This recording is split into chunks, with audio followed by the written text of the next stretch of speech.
My radio 580 AM ਤੇ ਤੁਹਾਡਾ ਸਭਨਾਂ ਦਾ ਸਵਾਗਤ ਹੈ ਜੀ। ਹੈਲੋ ਅਲਬਰਟ ਪ੍ਰੋਗਰਾਮ ਲੈ ਕੇ ਮੈਂ ਹਾਜ਼ਰ ਹਾਂ ਔਰ ਉਮੀਦ ਕਰਾਂਗੇ ਕਿ ਅੱਜ ਦਾ ਪ੍ਰੋਗਰਾਮ ਤੁਸੀਂ ਪਸੰਦ ਕਰੋਗੇ। ਇੱਕ ਮੁਲਾਕਾਤ ਲੈ ਕੇ ਹਾਜ਼ਰ ਆਵਾਂਗੇ ਤੇ ਉਸ ਤੋਂ ਬਾਅਦ ਇੱਕ ਮੁਲਾਕਾਤ ਹੋਰ ਹੋਏਗੀ। ਪਹਿਲਾਂ ਸਾਡੇ ਗੈਸਟ ਨੇ ਨਰੇਸ਼ ਭਾਰਦਵਾਜ ਸਾਹਿਬ। ਤੁਸੀਂ ਜਾਣਦੇ ਹੋ ਕਿ ਪੋਲੀਟੀਕਲੀ ਐਕਟਿਵ ਨੇ ਲੰਬੇ ਸਮੇਂ ਤੋਂ ਔਰ ਇੱਥੇ ਬਤੌਰ ਮਿਨਿਸਟਰ ਉਹਨਾਂ ਨੇ ਸਰਵ ਕੀਤਾ ਅਲਬਰਟ ਲੈਜਿਸਲੇਚਰ ਦੇ ਵਿੱਚ, ਔਰ ਪਲੱਸ ਬਹੁਤ ਸਾਰੀਆਂ ਕਮਿਊਨਿਟੀ ਦੀਆਂ ਐਕਟੀਵਿਟੀਜ਼ ਵਿੱਚ ਸ਼ਾਮਿਲ ਰਹਿੰਦੇ ਨੇ ਔਰ ਕੁਝ ਅਹਿਮ ਪਹਿਲੂਆਂ ਤੇ ਉਹਨਾਂ ਨਾਲ ਗੱਲਬਾਤ ਕਰਾਂਗੇ ਜੀ। ਆਓ ਉਹਨਾਂ ਨੂੰ ਵੈਲਕਮ ਕਹਿੰਦੇ ਹਾਂ, ਜੀਆਂ ਨੂੰ ਕਹਿੰਦੇ ਹਾਂ। ਤੁਹਾਡਾ ਸਵਾਗਤ ਹੈ ਜੀ। ਗੁੱਡ ਮਾਰਨਿੰਗ, ਸਤਿ ਸ਼੍ਰੀ ਅਕਾਲ। ਸਭ ਤੋਂ ਪਹਿਲਾਂ ਤਾਂ ਜਿਹੜਾ ਜੀ ਅੱਜ ਕੱਲ੍ਹ ਤੁਸੀਂ ਸੁਣਿਆ ਹੀ ਆ ਕਿ ਪ੍ਰੀਮੀਅਰ ਡੈਨੀਅਲ ਸਮਿਥ ਵੀ ਜਦੋਂ ਰੇਡੀਓ 'ਤੇ ਆਏ ਅਤੇ ਉਹਨਾਂ ਨੂੰ ਲੋਕਾਂ ਨੇ ਕੌਮੈਂਟਸ ਕੀਤੇ ਕਿ ਵੀ ਆਰ ਨਾਟ ਜਿਹਨੂੰ ਸਮ ਕੈਟਲਸ ਕਿ ਜਿੱਥੇ ਮਰਜ਼ੀ ਜਾ ਕੇ 10-10 ਘੰਟੇ ਸਾਨੂੰ ਬੰਨ੍ਹ ਦਿਓ ਅਤੇ ਬੇਸ਼ੱਕ ਸਾਡੇ ਕੋਲ ਜਿਹੜਾ ਫੈਮਿਲੀ ਡਾਕਟਰ ਦੀ ਮੁਸ਼ਕਿਲ ਆਵੇ। ਤੁਸੀਂ ਰਹੇ ਹੋ ਜੀ ਜਿਹੜਾ ਅਲਬਰਟਾ ਗੌਰਮੈਂਟ ਦੇ ਵਿੱਚ ਔਰ ਪੋਲੀਟੀਕਲੀ ਐਕਟਿਵ ਰਹੇ ਹੋ, ਇਹ ਜਿਹੜੀ ਹੈਲਥ ਕੇਅਰ ਦੀ ਸਮੱਸਿਆ ਹੈ ਜੀ, ਇਹਦਾ ਤੁਹਾਨੂੰ ਹੱਲ ਨਜ਼ਰ ਆਉਂਦਾ ਜੀ? ਬੇਸਿਕਲੀ ਕੋਈ ਹੈ ਨਹੀਂ ਇਹੋ ਜਿਹੇ ਪੁਆਇੰਟ ਜਿਹਦੇ ਨਾਲ ਇਹਨੂੰ ਹੱਲ ਕੀਤਾ ਜਾ ਸਕਦਾ? ਬਿਲਕੁਲ ਬੁੱਟਰ ਸਾਹਿਬ, ਜਿਹੜਾ ਇਹਦਾ ਬਿਗੇਸਟ ਚੈਲੰਜ ਹੈ ਨਾ ਜੀ, it's always been a challenge. ਮੈਂ ਖੁਦ ਪਾਰਲੀਮੈਂਟਰੀ ਸੈਕਟਰੀ ਰਹਿ ਚੁੱਕਾ ਹੈਲਥ ਦੇ ਵਿੱਚ। ਜਿਹੜਾ ਚੈਲੰਜ ਆ ਨਾ ਜੀ, ਜਿਹੜੇ ਸਾਡੇ ਮੈਡੀਕਲ ਪ੍ਰੋਫੈਸ਼ਨਲਸ ਆ ਨਾ, ਮੇ ਦੇ ਬੀ ਨਰਸਿਸ, ਫਾਰਮਾਸਿਸਟ ਔਰ ਹੋਰ ਜਿਹੜੇ ਡਿਫਰੈਂਟ ਹੈਲਥ ਕੇਅਰ ਪ੍ਰੋਵਾਈਡਰਸ ਆ ਨਾ ਜੀ, ਉਹਨਾਂ ਨੂੰ ਸਾਨੂੰ ਅਲਾਉ ਕਰਨਾ ਚਾਹੀਦਾ to practise the full scope of their credentials. Meaning ਵੀ ਜਿਸ ਤਰ੍ਹਾਂ ਐਜ਼ ਐਨ ਐਗਜ਼ਾਮਪਲ ਫਾਰਮਾਸਿਸਟ ਹੈਗੇ ਆ, ਉਹਨਾਂ ਦੇ ਕੋਲ ਜੇ ਤੁਸੀਂ ਰਿਪੀਟ ਮੈਡੀਕੇਸ਼ਨ ਲੈਣੀ ਆ, they can prescribe it. Yes, okay, they have the right. ਪਰ ਬਹੁਤ ਸਾਲ ਇਹ ਸਾਨੂੰ ਲੱਗੇ ਇੱਥੇ ਤੱਕ ਪਹੁੰਚਣ ਦੇ ਲਈ ਵੀ ਓਕੇ ਇਹਨਾਂ ਨੂੰ ਅਲਾਉ ਕਰੋ। ਉਹਦਾ ਰੀਜ਼ਨ ਹੈਗਾ ਵੀ ਜਿਹੜੀ ਐਕਚੁਅਲ ਮੈਡੀਕਲ ਐਸੋਸੀਏਸ਼ਨ ਹੈਗੀ ਆ, ਉਹ ਨਹੀਂ ਚਾਹੁੰਦੇ ਵੀ ਇੱਦਾਂ ਦੀਆਂ ਜਿਹੜੀਆਂ ਚੇਂਜਸ ਹੈਗੀਆਂ ਉਹ ਈਜ਼ਲੀ ਹੋਣ। And I don't really blame in a way ਵੀ ਉਹਨਾਂ ਨੂੰ ਡਰ ਲੱਗ। ਦੇਖੋ, there is number of different factors. ਇੱਕ ਤਾਂ safety is a concern. However ਜੇ ਸਿਰਫ ਔਰ ਸਿਰਫ ਰਿਪੀਟ ਕਰਨੀ ਆ ਅਸੀਂ ਮੈਡੀਕੇਸ਼ਨ, ਦੇ ਸ਼ੁੱਡ ਬੀ ਅਲਾਉਡ। ਹੁਣ ਕੈਨੇਡਾ ਦੇ ਵਿੱਚ ਔਰ ਸਪੈਸ਼ਲੀ ਅਲਬਰਟਾ ਦੇ ਵਿੱਚ ਇਹ ਟਰਾਈ ਕਰ ਰਿਹਾ ਜੀ ਵੀ ਅਸੀਂ ਇਹ ਜੋ ਨਰਸਿਸ ਹੈਗੀਆਂ, ਐਜ਼ ਐਨ ਐਗਜ਼ਾਮਪਲ RNs ਹੈਗੀਆਂ, ਇਹਨਾਂ ਨੂੰ ਅਲਾਉ ਕੀਤਾ ਜਾਵੇ to practise the full scope of their practice. Meaning ਵੀ ਇਹ ਆਪਣੇ ਪ੍ਰਾਈਵੇਟ ਕਲੀਨਿਕਸ ਇਹ ਸੈਟਅਪ ਕਰ ਸਕਦੀਆਂ ਜੀ, ਕਰ ਸਕਦੇ ਆ ਨਰਸਿੰਗ ਪ੍ਰੋਫੈਸ਼ਨਲਸ ਜਿੰਨੇ ਵੀ ਹੈਗੇ ਆ। ਔਰ it will not be fee for service model, ਜੋ ਕਿ ਅੱਜ ਦੀ ਡੇਟ ਦੇ ਵਿੱਚ ਐਕਸਪਲੋਰ ਕੀਤਾ ਜਾ ਰਿਹਾ। It will be government funded programme. ਔਰ 80% ਕਹਿਣ ਚਾਹ ਰਿਹਾ ਜੀ, 80% ਜਿਹੜਾ ਇੱਕ ਡਾਕਟਰ ਦਾ ਕੰਮ ਹੈ ਨਾ ਜੀ, ਉਹ ਨਰਸਾਂ ਕਰਦੀਆਂ ਔਰ ਕਰ ਸਕਦੀਆਂ, ਔਰ they are very capable of doing that. So ਉਹਦੇ ਨਾਲ ਕੀ ਹੋਏਗਾ ਵੀ ਜਿਹੜੀਆਂ ਸਾਡੀਆਂ ਵੇਟ ਟਾਈਮਸ ਹੈਗੀਆਂ, ਸ਼ੋਰਟੇਜ ਆਫ ਡਾਕਟਰਸ ਹੈਗੀਆਂ, ਉਹ ਕੁਛ ਘੱਟ ਹੋਣਗੀਆਂ, ਉਹਨੂੰ ਡੈਫੀਨਿਟਲੀ ਹੈਲਪ ਹੋਏਗੀ। And another thing I think ਜਿਹੜੀ ਸਾਨੂੰ ਰੀਅਲੀ ਸੀਰੀਅਸਲੀ ਦੇਖਣੀ ਚਾਹੀਦੀ ਆ, ਜਿੱਥੇ ਕਿ ਇੱਕ ਸਟਰੋਂਗ ਪੋਲੀਟੀਕਲ ਵਿਲ ਚਾਹੀਦੀ ਹੈਗੀ ਆ, ਰੈਕਗਨੀਸ਼ਨ ਆਫ ਫੋਰਨ ਕ੍ਰੈਡੈਂਸ਼ੀਅਲਸ। ਸਾਡੇ ਇੱਥੇ ਭੈਣਾਂ ਭਰਾ ਡਿਫਰੈਂਟ ਕੰਟਰੀਜ਼ ਤੋਂ ਆ ਕੇ ਬਹੁਤ ਸਾਲਾਂ ਤੋਂ ਸਟਰਗਲ ਕਰ ਰਹੇ ਆ ਵੀ ਉਹ ਪ੍ਰੈਕਟਿਸ ਕਰ ਸਕਣ, ਜੋ ਆਪਣੇ ਬੈਕ ਹੋਮ ਉਹ ਪ੍ਰੈਕਟਿਸ ਕਰਦੇ ਆ ਰਹੇ ਮੈਡੀਕਲ ਪ੍ਰੋਫੈਸ਼ਨਲਸ ਜਿਹੜੇ ਹੈਗੇ, not just in different whether they are technicians in medical field, they're doctors, they got MDs, they got degrees, they're surgeons। ਉਹਨਾਂ ਨੂੰ ਇੰਨੇ ਜ਼ਿਆਦਾ ਇੱਥੇ ਆਬਸਟੀਕਲ ਕ੍ਰੀਏਟ ਹੁੰਦੇ ਆ ਵੀ ਯੂ ਕੈਨੋਟ ਇਮੈਜਿਨ। ਉਹ ਇੰਨੇ ਜ਼ਿਆਦਾ ਫਰਸਟ੍ਰੇਟ ਹੋ ਜਾਂਦੇ ਆ, ਦੇ ਚੂਜ਼ ਅ ਡਿਫਰੈਂਟ ਪ੍ਰੋਫੈਸ਼ਨ। ਸੋ ਅਗਰ ਸਰਕਾਰ ਚਾਹੁੰਦੀ ਆ, ਜਿਸ ਤਰ੍ਹਾਂ ਹੁਣ ਇਹਨਾਂ ਨੇ ਇੱਕ MOU ਸਾਈਨ ਕੀਤਾ ਫਿਲੀਪੀਨਸ ਦੇ ਨਾਲ ਵੀ ਇੱਥੇ ਉਹਨਾਂ ਦੀਆਂ ਟ੍ਰੇਨਡ ਨਰਸਿਸ ਲੈ ਕੇ ਆ ਰਹੇ ਆ, ਔਰ ਇਟ ਵਿਲ ਬੀ ਹਿਊਜਲੀ ਬੈਨੀਫਿਸ਼ਲ। ਬਹੁਤ ਸਾਲ ਪਹਿਲਾਂ ਬੁੱਟਰ ਸਾਹਿਬ, ਜਦੋਂ ਮੈਂ ਵੀ ਗਵਰਨਮੈਂਟ ਦੇ ਵਿੱਚ ਸੀਗਾ, ਅਸੀਂ ਇੱਕ ਪ੍ਰੋਗਰਾਮ ਨਰਸਿੰਗ ਦੇ ਲਈ ਸਟਾਰਟ ਕੀਤਾ ਸੀ। ਇੱਕ ਸਕੂਲ ਹੈਗਾ ਜਲੰਧਰ ਦੇ ਨਜ਼ਦੀਕ, ਉਹਨਾਂ ਦੇ ਨਾਲ ਅਸੀਂ ਸਾਰਾ ਕੋਰਾ ਦੇ ਥਰੂ ਜਾ ਕੇ, ਨਰਸਿੰਗ ਐਸੋਸੀਏਸ਼ਨਸ ਦੇ ਥਰੂ ਜਾ ਕੇ, ਕੁਰਿਕਲਮ ਦੇ ਥਰੂ ਜਾ ਕੇ ਉਹਨਾਂ ਦੇ ਨਾਲ ਅਸੀਂ ਇੱਕ ਡੀਲ ਸੈੱਟ ਕਰ ਲਈ ਸੀਗੀ। ਔਰ ਯੂਨੀਵਰਸਿਟੀ ਆਫ ਐਥਾਬਾਸਕਾ ਦੇ ਨਾਲ ਅਸੀਂ ਪੂਰੀ ਗੱਲਬਾਤ ਵੀ ਕਰ ਲਈ ਸੀਗੀ ਵੀ ਉਹਨਾਂ ਦੇ ਜਿਹੜੇ ਪ੍ਰੋਫੈਸਰ ਹੈਗੇ ਆ, ਉੱਥੇ ਜਾ ਕੇ ਉਹ ਕੋਰਸਿਸ ਵੀ ਪੜ੍ਹਾਉਣਗੇ ਔਨ ਰੋਟੇਸ਼ਨਲ ਬੇਸਿਸ। ਔਰ ਲਾਸਟ ਮਿਨਟ ਤੇ ਆ ਕੇ ਥਿੰਗਸ ਵੈਂਟ ਸਾਈਡਵੇਜ਼, ਔਰ ਜਿਹੜਾ ਕਿ ਅਸੀਂ ਨਹੀਂ ਕਰ ਸਕੇ। Question is it doable? The answer is absolutely yes. Can we accomplish jo same standard hega? The answer is absolutely yes. Sanu we need to start thinking outside of the box, and we can absolutely deliver this. But very unfortunate है जी कि एक पासे foreign credential we are looking at कि ਉਹਨਾਂ ਦੀ speed ਵੱਧ ਕੀਤੀ ਜਾਵੇ, ਉਹਨਾਂ ਨੂੰ recognize ਕੀਤਾ। ਦੂਜੇ ਪਾਸੇ ਬਹੁਤ ਸਾਰੇ ਆਪਣੇ ਇੱਥੇ born and raised in Canada ਜਿਹੜੇ ਬਾਹਰੋਂ ਐਜੂਕੇਸ਼ਨ ਲੈ ਕੇ ਆਏ ਮੈਡੀਕਲ ਦੀ, ਔਰ ਕੋਈ US 'ਚ ਸੈਟਲ ਹੋ ਗਿਆ, ਵਾਪਸ ਕੈਨੇਡਾ ਨੂੰ ਆਉਣ ਦਾ ਰਾਹ ਉਹਨਾਂ ਦਾ ਪੱਧਰਾ ਨਹੀਂ ਹੋ ਰਿਹਾ। ਬਹੁਤ ਸਾਰੇ ਡਾਕਟਰੀਆਂ ਕਰਕੇ ਆਏ, ਰੂਬਾ ਵਗੈਰਾ ਤੋਂ ਮੁੜ ਕੇ ਰੈਕੋਗਨੀਸ਼ਨ ਨਹੀਂ ਮਿਲੀ। ਪਰ ਇੱਕ ਹੋਰ ਗੱਲ, ਕੈਨੇਡਾ ਦੇ ਵਿੱਚ ਇੰਨੀਆਂ ਥੋੜ੍ਹੀਆਂ ਸੀਟਾਂ ਜਿਹੜੀਆਂ ਮੈਡੀਕਲ ਪ੍ਰੋਫੈਸ਼ਨਲ ਜੁੜੀਆਂ ਯੂਨੀਵਰਸਿਟੀ ਦੇ ਵਿੱਚ, ਕਿ ਇਹ ਸਿਰਫ ਫੋਰਨ ਸਟੂਡੈਂਟ ਨੂੰ ਪੜ੍ਹਾਉਣਾ, ਉਹਨਾਂ ਨੂੰ 2-2 ਸਾਲ ਦੀ ਕੋਰਸ ਹੀ ਕਰਾਉਣੇ ਆ ਇੱਥੇ ਕੈਨੇਡਾ 'ਚ। You're 100% right. ਇਹ ਅਸੀਂ ਤਾਂ ਬਹੁਤ ਸਾਲਾਂ ਦੇ, ਇਨਕਲੂਡਿੰਗ ਮਾਈ ਓਨ ਸਨ, ਉਹਨੂੰ ਅਸੀਂ ਹੰਗਰੀ ਛੱਡ ਕੇ ਆਏ ਸੀਗੇ, ਔਰ ਇੱਕਦਮ ਕਲਚਰ ਸ਼ੌਕ ਆ। ਔਰ ਇਹ ਵੀ ਨਹੀਂ ਹੈਗਾ ਵੀ ਉੱਥੇ ਪੜ੍ਹ ਕੇ ਆ ਕੇ, he is born and raised in Edmonton, ਉੱਥੋਂ ਤੁਸੀਂ ਪੜ੍ਹ ਕੇ ਆ ਕੇ ਵੀ ਇੱਥੇ ਆ ਕੇ ਪ੍ਰੋਫੈਸ਼ਨ ਐਂਟਰ ਨਹੀਂ ਕਰ ਸਕੇ। ਉਹਨੇ ਤਾਂ ਗਿਵ ਅਪ ਕਰ ਦਿੱਤਾ, couple years into it. But fact the matter is your 100% right. ਬਹੁਤ ਆਪਣੇ ਉੱਥੇ ਬੱਚੇ ਹੈਗੇ ਜਿਹੜੇ ਉੱਥੋਂ ਬਾਹਰਲੀਆਂ ਕੰਟਰੀਆਂ ਦੇ ਵਿੱਚੋਂ ਪੜ੍ਹ ਕੇ ਆ ਰਹੇ ਆ, ਔਰ ਫੁੱਲੀ ਉੱਥੋਂ ਟ੍ਰੇਨਡ ਉਹ ਹੈਗੇ ਆ, ਰੈਕਗਨਾਈਜ਼ੇਬਲ ਯੂਨੀਵਰਸਿਟੀਜ਼ ਤੋਂ ਉਹ ਉੱਥੋਂ ਕਰਕੇ ਆ ਰਹੇ ਆ। ਕੈਨ ਦੇਅਰ ਬੀ ਇੱਥੇ ਇੱਕ ਕੋਈ ਸਿਸਟਮ ਜਿਹਦੇ ਨਾਲ ਅਸੀਂ, yes, safety needs to be first and foremost, and I recognize that. However, there needs to be something much quicker ਵੀ ਉਹਨਾਂ ਨੂੰ ਅਸੀਂ ਇੱਥੇ ਦੇ ਜਿਹੜਾ ਲੈਵਲ ਦੇ ਅਸੀਂ ਉਹਨਾਂ ਨੂੰ ਪਾਰ ਕਰ ਸਕੀਏ। ਜਿਹੜਾ ਤੁਸੀਂ ਦੂਸਰਾ ਕੁਐਸਚਨ ਕੀਤਾ ਵੀ 2-2 ਸਾਲ ਲਈ ਸਿਰਫ ਇਹ ਫੋਰਨ ਸਟੂਡੈਂਟਸ ਨੂੰ ਹੀ ਪੜਾਉਣਾ, ਮੇਰਾ ਕੁਐਸਚਨ ਹੈ ਕਿ ਸੀਟਸ ਸਾਡੀਆਂ ਮੈਡੀਕਲੀ ਇੰਨੀਆਂ ਥੋੜ੍ਹੀਆਂ ਨੇ, ਕੋਈ ਵੀ ਪ੍ਰੋਫੈਸ਼ਨਲ ਡਿਗਰੀਜ਼ ਹੈਗੀਆਂ। ਹੁਣ ਤੁਸੀਂ ਆਈ ਡਾਕਟਰ ਵੇਖ ਲਓ, ਇੱਥੇ ਕੋਈ ਬਣਨਾ ਚਾਹਵੇ, ਪਹਿਲੇ 2 ਘੰਟਿਆਂ ਸੀਟਾਂ ਫੁੱਲ ਹੋ ਜਾਂਦੀਆਂ, ਜਾਂ ਉਹਨਾਂ ਨੂੰ ਜਾਣਾ ਪੈਂਦਾ ਕਿਚਨਰ ਜਾਂ ਵਾਟਰਲੂ ਜਾਂ ਇੱਕ ਦੀ ਯੂਨੀਵਰਸਿਟੀ ਹੋਰ ਹੈ ਜੀ। ਇਸੇ ਤਰ੍ਹਾਂ ਹੀ ਜੇ ਆਪਾਂ ਨੂੰ ਇਹ ਪਤਾ ਹੀ ਹੈ ਕਿ ਉਹਨਾਂ ਨੇ ਬਾਹਰੋਂ ਜਾ ਕੇ ਐਜੂਕੇਸ਼ਨ ਲੈ ਕੇ ਆਉਣੀ ਆ, ਉਹਦਾ ਜਾਂ ਕੋਈ ਤਰੀਕਾ ਮਿਥੀਏ, ਜਾਂ ਕੈਨੇਡਾ ਦੇ ਵਿੱਚ ਆਪਾਂ ਕੋਈ ਸੀਟਾਂ ਵਧਾਈਏ ਤਾਂ ਕਿ ਸਾਡੇ ਬੱਚੇ ਇੱਥੇ ਰਹਿ ਕੇ ਆਪਣੀ ਕੁਆਲੀਫਿਕੇਸ਼ਨ ਜਿਹੜੀ ਹੈ ਪ੍ਰੋਫੈਸ਼ਨਲ ਕੁਆਲੀਫਿਕੇਸ਼ਨ ਪਰਸੂ ਕਰ ਸਕਣ। ਜੇ ਆਪਾਂ ਨੂੰ ਫੋਰਨ ਵੱਲ ਨੂੰ ਧੱਕਣਾ ਤੇ ਵਾਪਸ ਆਉਣ ਦਾ ਰਾਹ ਵੀ ਨਹੀਂ ਬਣਾਉਣਾ, ਫਿਰ ਤਾਂ ਮੁਸ਼ਕਿਲ ਰਹਿਣੀ ਹੈ ਜੀ। ਦੇਖੋ, this is a typical brain drain. ਅਸੀਂ ਜੇ ਬੱਚਾ ਇੱਥੇ BSc ਕਰਦਾ ਨਾ ਜੀ, look at how much investment we have invested in their education. ਔਰ ਉਹ ਬਾਹਰ ਜਾ ਕੇ ਜਦੋਂ ਟ੍ਰੇਨ ਕਰਦਾ, ਫੋਰਨ ਕੰਟਰੀਜ਼ ਦੇ ਵਿੱਚ ਜਾ ਕੇ ਟ੍ਰੇਨ ਕਰਦਾ, and there is no provision ਉਹਨਾਂ ਨੂੰ ਵਾਪਸ ਆਉਣ ਦੇ ਲਈ, the worst kind of brain drain you can have. ਉਹਨਾਂ ਦੀਆਂ ਫੈਮਲੀਆਂ ਅਲਬਰਟਾ ਦੇ ਵਿੱਚ ਬੈਠੀਆਂ, ਐਡਮਿੰਟਨ ਦੇ ਵਿੱਚ ਬੈਠੀਆਂ, ਉਹ ਆਉਣਾ ਚਾਹੁੰਦੇ ਆ, ਅਸੀਂ ਉਹਨਾਂ ਨੂੰ ਅਲਾਉ ਹੀ ਨਹੀਂ ਕਰ ਰਹੇ। ਉਹ ਆਲੇ ਦੁਆਲੇ ਵਿਚਾਰੇ ਘੁੰਮ ਰਹੇ ਆ ਵੀ somehow they can enter back in Alberta and be reunited with their families.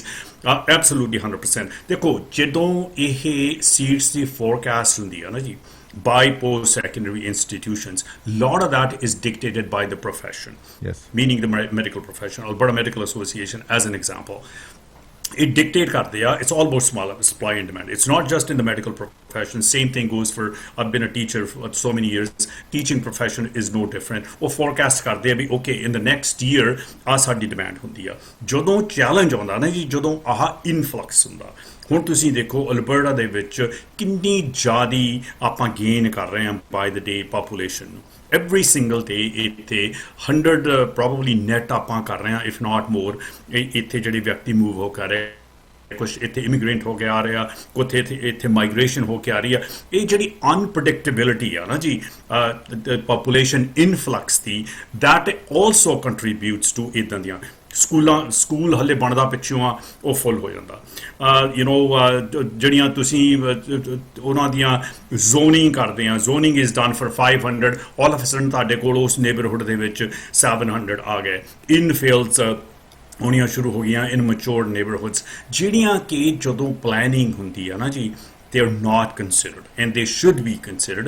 ਸਾਰਿਆਂ ਨੂੰ ਸਾਡਾ ਵੱਡਾ ਇੱਥੇ ਅਲਬਰਟਾ ਦੇ ਵਿੱਚ ਚੈਲੰਜ ਹੀ ਇਹ ਅੱਜ ਦੀ ਡੇਟ ਦੇ ਵਿੱਚ ਆ ਰਿਹਾ, ਪਰ ਦਿਸ ਇਜ਼ ਔਨ ਗੋਇੰਗ। ਜੋ ਆਪਾਂ ਮੈਡੀਕਲ ਪ੍ਰੋਫੈਸ਼ਨ ਦੀ ਗੱਲ ਕਰਦੇ ਹਾਂ ਨਾ ਜੀ, ਦਿਸ ਇਜ਼ ਬਿਨ ਗੋਇੰਗ ਔਨ ਫॉर ਈਅਰਸ, ਔਰ ਇਹਦੇ 'ਤੇ ਸਾਨੂੰ ਬਹੁਤ ਸੀਰੀਅਸਲੀ ਸੋਚਣਾ ਚਾਹੀਦਾ। ਕਿਉਂਕਿ ਮੈਂ ਤੁਹਾਨੂੰ ਆਪਣੀ ਪਰਸਨਲ ਐਗਜ਼ਾਮਪਲ ਦੇ ਦਿੰਦਾ ਜੀ, ਮੇਰੇ ਲੜਕੇ ਦੀ 2 ਹਫ਼ਤੇ 3 ਹਫ਼ਤੇ ਪਹਿਲਾਂ ਨੀ ਦੀ ਸਰਜਰੀ ਹੋਣੀ ਸੀ, IV ਵਗੈਰਾ ਸਾਰਾ ਕੁਛ ਹੁੱਕ ਕੀਤਾ ਆ, ਲਾਸਟ ਮਿੰਟ ਤੇ ਸਭ ਕੁਛ ਰੈਡੀ ਟੂ ਗੋ, ਉਹਨੂੰ ਆ ਕੇ ਕਹਿਤਾ ਨੋ ਵੀ ਰੈਨ ਆਊਟ ਆਫ ਟਾਈਮ। ਪੂਰਾ IV ਸਾਰਾ ਕੁਛ ਹੁੱਕ ਕੀਤਾ ਆ, you can just imagine ਵੀ ਇੱਕ 32 ਸਾਲ ਦਾ young man surgery ਦੇ ਵਿੱਚ ਬੈਠਾ, how is he feeling?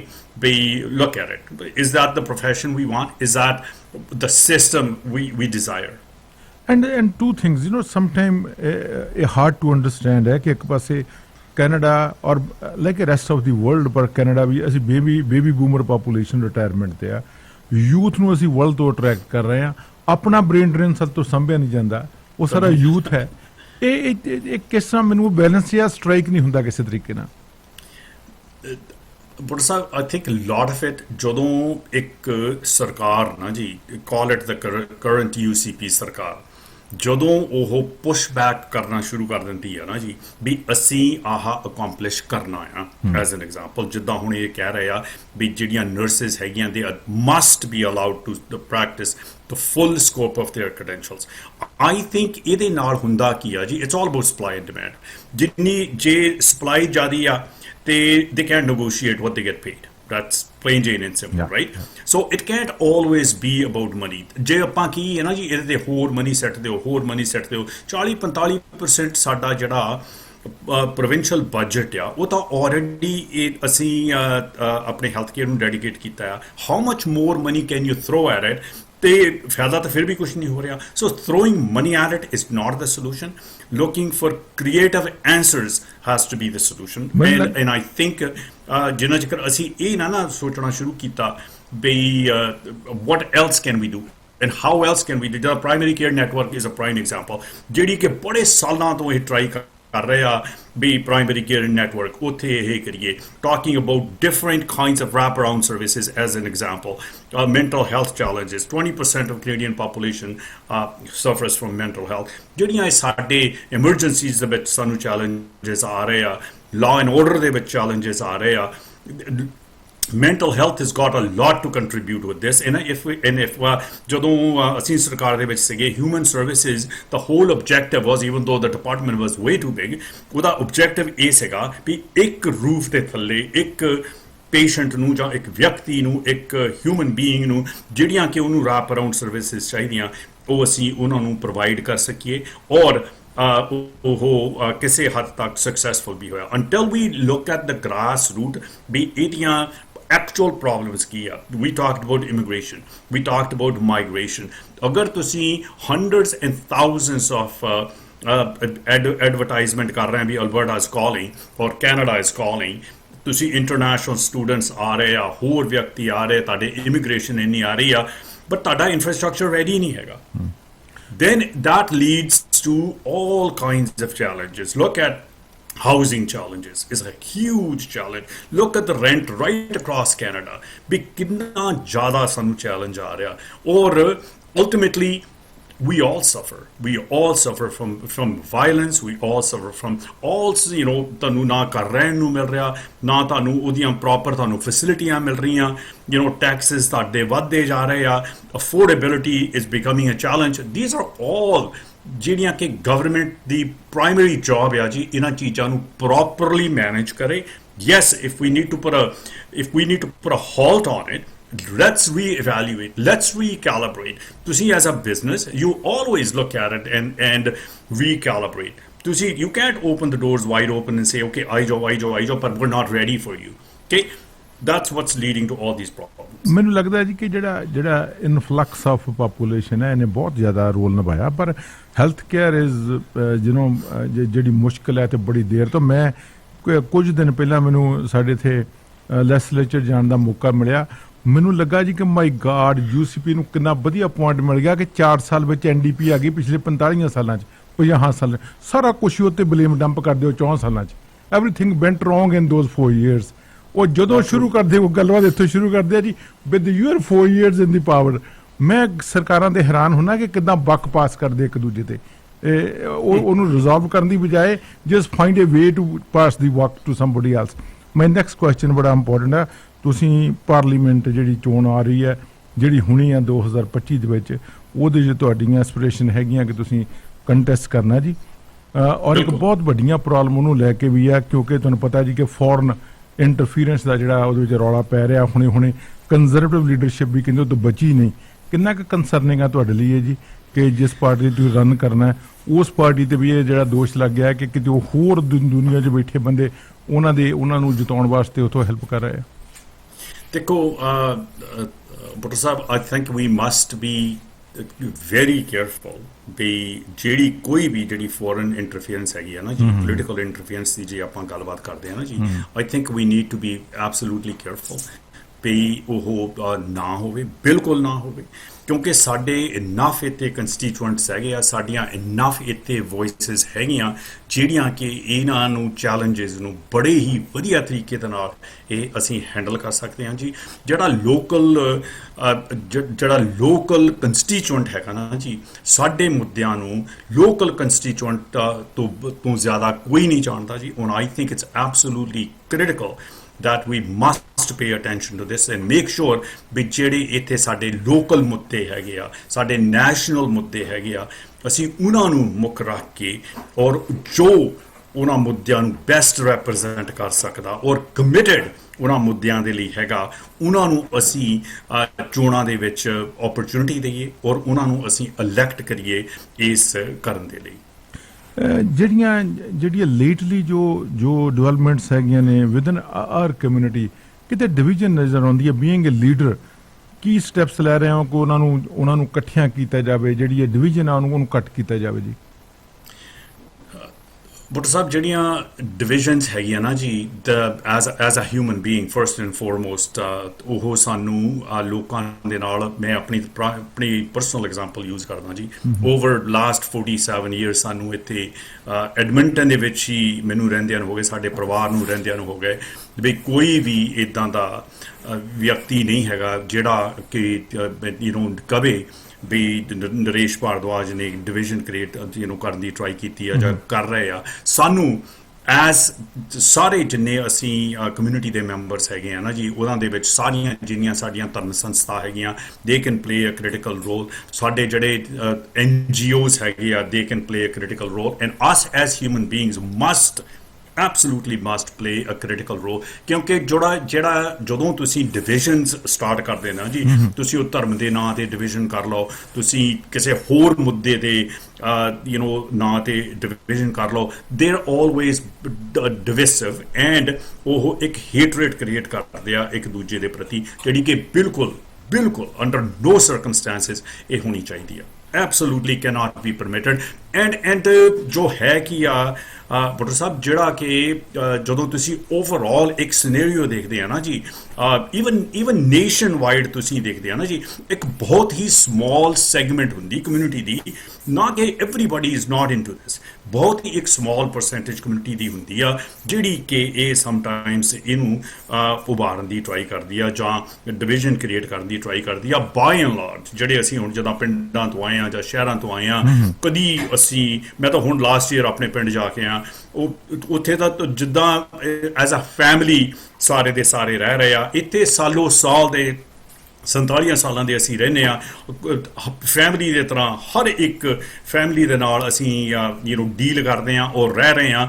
And I think ਜਿੰਨਾ ਚੱਕਰ ਸਾਡੇ ਆਪਣੇ ਇਹ ਦਿਮਾਗਾਂ ਦੇ ਵਿੱਚ ਇਹ ਨਹੀਂ ਆਉਂਦਾ ਨਾ ਜੀ, ਵੀ ਆਰ ਹੀਅਰ, ਭਾਵੇਂ ਅਸੀਂ ਇੰਡੀਆ ਤੋਂ ਇੱਥੇ ਉੱਠ ਕੇ ਆ ਗਏ ਰਹਿ ਰਹੇ ਆ, ਵੀ ਮਸਟ ਬੀ ਯੂਨਾਈਟਿਡ ਐਂਡ ਅਸੀਂ ਇੱਕ ਫੈਮਿਲੀ ਦੇ ਨਾਲ ਰਹਿਣਾ ਸ਼ੁਰੂ ਕਰੀਏ। ਜੋ ਇਹ ਡਿਵਿਸਿਵਨੈਸ ਆ, ਇਹਨੂੰ ਆਪਾਂ ਐਬਸੋਲੂਟਲੀ ਇਹਨੂੰ ਖਤਮ ਕੀਤਾ ਜਾਵੇ। ਬਹੁਤ ਤੁਹਾਡਾ ਧੰਨਵਾਦ ਜੀ, ਥੈਂਕ ਯੂ ਵੈਰੀ ਮਚ।